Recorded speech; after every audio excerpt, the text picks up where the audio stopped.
Hai, Assalamualaikum. Saya Zul daripada Koponik dan DIY Malaysia. Okey, pengiraan sistem kuasa solar ni memang sangat penting untuk kita tentukan saiz peralatan yang akan kita gunakan dalam sistem kuasa solar. Dan daripada kiraan inilah kita dapat tentukan kapasiti bateri, saiz solar panel dan juga rating solar charge controller yang kita perlukan dalam sistem kuasa solar. Kalau kita buat pemasangan sistem kuasa solar tanpa membuat pengiraan, mungkin sistem yang kita buat tu kita tak dapat gunakan seperti mana yang kita nak. Sebagai contoh untuk pump ni pump yang saya gunakan dalam sistem aquaponik dan pump ni saya onkan selama 24 jam satu hari.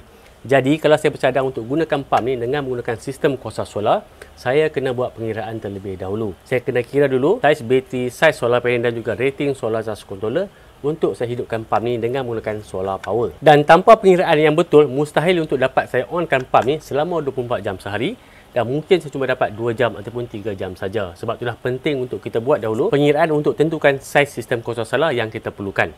Dalam sistem kuasa solar ni, tentang pemasangan memang sangat mudah. Kalau tuan-tuan tak ada basic dalam elektrik pun tak ada masalah, tuan-tuan boleh pasang sebab dia memang simple.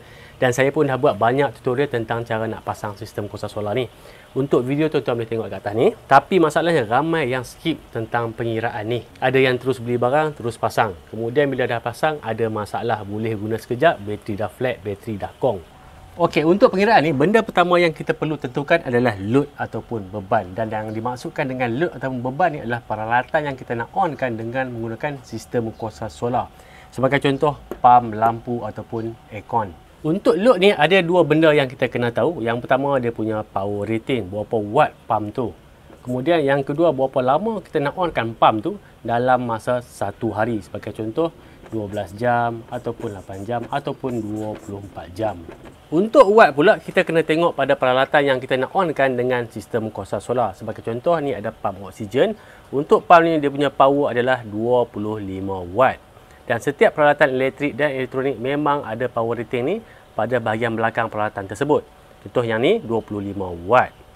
Sebagai contoh, hari ni kita nak set up sistem kuasa solar untuk ternakan ikan siakap. Dan ikan siakap ni saya ternak dalam sistem aquaponik. Dalam sistem aquaponik ni kita ada dua jenis pump. Yang pertama kita ada water pump. Yang kedua kita ada oxygen pump ataupun aerator. Untuk water pump saya gunakan pump AC 240 volt. Dan untuk pump oksigen ataupun aerator saya akan tukar kepada DC pump. Jadi untuk pengiraan ni kita akan combine sekali pengiraan untuk AC pump dan juga DC pump ni. Aquaponik ni adalah gabungan sistem ternakan dan tanaman dalam satu sistem yang sama. Dekat dalam tangki tu kita ada ternakan ikan. Dan sekarang ni kita ada ikan siakap. Jadi bila dah ada ikan dalam tangki tu, nak tak nak, kita kena onkan DC ataupun air pump ni selama 24 jam sehari. Dan untuk water pump, kita ada pilihan sama ada 12 jam ataupun 24 jam sehari. Dan untuk detail pasal sistem aquaponik ni, tuan-tuan boleh tengok link video kat atas ni. Untuk pump ni, kita tengok tadi dia punya power 25 watt. Tapi dalam situasi tertentu, contohnya macam stiker ni dah tak ada ataupun kadang-kadang pump ni dia overrated. Maksudnya dia akan letak power yang terlampau tinggi ataupun dia akan label terlalu rendah. Jadi kalau kita nak tepat, nak tahu berapa sebenarnya penggunaan pump ni, berapa watt sebenarnya dia guna, kita kena test. Untuk test ni kita perlukan bateri sebagai power source. Kemudian saya dah sambungkan kepada power meter. Dan pada output ni saya dah sambung kepada cigarette lighter port. Dan untuk pump ni pula saya dah sambungkan kepada cigarette lighter port. Jadi kita akan gunakan power daripada bateri ni untuk kita hidupkan pump ni. Dan pada masa yang sama kita akan tengok berapa watt sebenarnya yang pump ni gunakan. Dan yang penting untuk pump ni kena sambungkan kepada hose. Dan saya dah pasangkan dengan bubble ataupun airstone. Ini memang wajib kita kena pasang. Sebab pump ni kalau kita running tanpa airstone, jumlah penggunaan tenaga ni adalah lebih rendah. Tapi bila kita dah pasang macam ni, dia akan gunakan power yang lebih tinggi. Jadi untuk dapatkan keputusan ujian yang tepat, kita kena pasang dengan lengkap macam ni. Sekarang kita akan onkan pump ni, kita akan tengok berapa jumlah penggunaan tenaga oleh pump ni. Okey, pump dah hidup, pump ni memang silent. Okey, memang agak kuat pump ni, memang sesuai lah kalau untuk ternakan ikan siakap ni. Sebab untuk siakap ni kita kena pastikan oksigen kena cukup. Sebab siakap memang sensitif dengan oksigen. Okey, bagi saya pump ni memang dah sesuai untuk sistem ternakan siakap saya. Yang pertama, bubble ni pun agak kuat. Dan yang kedua, dia silent. Sebab saya buat ni dekat dengan rumah. Kawasan perumahan, tak naklah bunyi bising sangat. Tapi yang ni consider silent. Dan yang paling penting, power rating. Walaupun tadi dekat stiker, dekat pump tu dia tulis 25 watt. Tapi penggunaan sebenarnya kalau tengok kat sini mencecah sampai 30 watt. 31, 31.85. Okey, kita matikan dulu pump ni. Dia punya power tadi sampai 32 watt. So kita tulis dulu 32 watt. Kemudian untuk AC water pump, kita akan onkan pump yang ada dalam tangki ni. Saya akan ambil dia punya plug. Disebabkan pump tu adalah AC water pump, jadi kita perlukan inverter untuk invert daripada DC 12 volt kepada AC 240 volt. Saya pasangkan plug dekat sini dan kita sambungkan pada meter tadi. Dia saya akan onkan inverter. Okey, pump pun dah hidup. Sekarang kita tengok berapa jumlah penggunaan tenaga daripada pump ni. Okey, penggunaan tenaga lebih kurang 38, 39, kadang-kadang bercecah sampai 40 watt. Sebab ni memang agak tinggi. Pump tu memang perlukan tenaga dan inverter ni pun dia akan draw lebih banyak current untuk proses tukarkan DC kepada AC. Jadi total penggunaan tenaga untuk pump dan juga inverter ni adalah lebih kurang dalam 40 watt. Untuk AC water pump kita perlukan 40 watt. Disebabkan penggunaan ni memang agak tinggi, jadi saya akan buat pump ni cuma akan running selama 12 jam sehari. Pada waktu siang saja, waktu malam saya akan off. Okey, macam saya cakap tadi, kebiasaannya rating yang ada pada pump ataupun peralatan elektrik elektronik kebiasaannya tak tepat. Contoh kita DC air pump tadi, dia punya rating pada 25 watt, tapi bila kita test dia akan draw sampai 32 watt.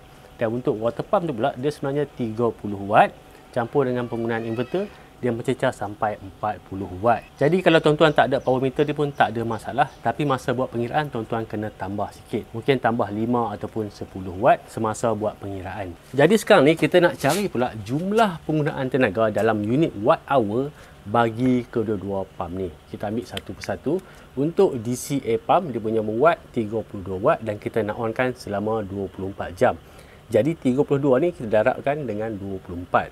So total yang kita dapat untuk satu hari kita perlukan 768 watt hour untuk air pump. Kemudian sama juga untuk AC water pump 40 watt kita darabkan dengan 12 jam. So kita perlukan 480 watt hour. Total kita akan tambah 768 ni dengan 480 watt hour.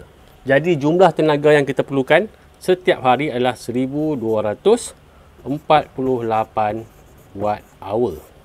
Ini adalah jumlah tenaga yang kita perlukan setiap hari untuk kedua-dua pump ni. Tenaga sebanyak 1248 watt hour ni kita akan simpan dalam bateri. Bateri yang kita gunakan dalam sistem kuasa solar. Jadi sekarang ni kita nak tentukan pula saiz bateri yang kita perlukan untuk sistem ni. Okey, dalam tempoh satu hari kita perlukan 1248 watt hour daripada solar. Tapi macam mana pula kalau hari yang mendung yang langsung tak ada matahari dan sistem ni tak boleh cas? Jadi untuk kiraan sistem kuasa solar kita akan masukkan autonomi. Bagi contoh untuk kiraan ni autonomi adalah satu hari, maksudnya satu hari tu mungkin langsung tak ada matahari dan solar tak boleh nak cas. Untuk kiraan autonomi satu hari kita akan darabkan 1248 ni dengan 2. Okey, kita darabkan dengan 2, jadi kita akan dapat total kita perlukan kapasiti bateri 2496 watt hour. Ni saiz bateri yang kita perlukan untuk sistem ni. Kapasiti yang diperlukan tadi 2496 watt hour. Inilah saiz bateri yang kita perlukan. Tapi untuk bateri ni sebagai contoh kita gunakan bateri lithium iron phosphate ataupun LiFePO4. Dia punya nominal voltage adalah 12.8 volt. Jadi kita boleh gunakan bateri yang kapasiti 200 mAh.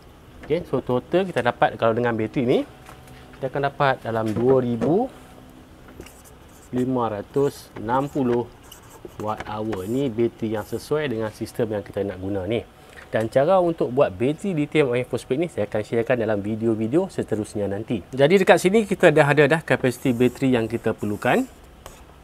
Dan seterusnya pula adalah saiz kita punya solar panel. Solar panel yang kita perlukan untuk kita cas bateri 2560 watt hour tadi. Untuk kiraan dia mudah ya. Kita ambil 2560 ni. Kita bahagikan jumlah sun hour dekat tempat kita ni. Dekat Malaysia ni sun hour kita boleh ambil 3 jam ataupun 4 jam. Tapi untuk kiraan ni saya akan ambil pada masa 4 jam. Jadi 2560 kita bahagikan dengan 4. So kita dapat 640 watt. Inilah saiz solar panel yang kita perlukan untuk kita cas bateri ni nanti. Kemudian untuk solar charge controller ataupun singkatannya SCC, berapa rating yang kita perlukan untuk kita gunakan dalam sistem ni. Okey, kita tadi kita punya solar panel adalah 640 watt, saiz solar panel yang kita perlukan, dan sistem kita adalah sistem 12 volt. Jadi 640 watt ni kita bahagikan dengan 12 volt. So rating yang kita perlukan 640 kita bahagikan dengan 12. Jadi kita perlukan solar charge controller 53.33 M. Ini saiz solar charge controller yang kita perlukan. Okey, untuk sistem yang besar macam ni, bagi solar charge controller kita boleh gunakan solar charge controller jenis MPPT.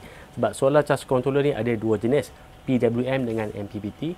Dan untuk beza antara PWM dan MPPT ni, tuan-tuan boleh tengok video yang saya dah buat sebelum ni, boleh tengok link kat atas ni. Jadi untuk ni memang saya sarankan tuan-tuan gunakan solar charge controller MPPT 60M.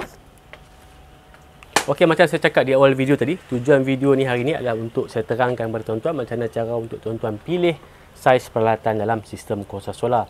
Macam mana nak cari kita punya kapasiti bateri, kita punya solar panel, dan juga rating solar charge controller yang sesuai. Untuk cara-cara pemasangan dan sebagainya saya akan sharekan dalam video-video seterusnya nanti, ataupun tuan-tuan boleh tengok video-video yang saya dah buat sebelum ni, link kat atas ni.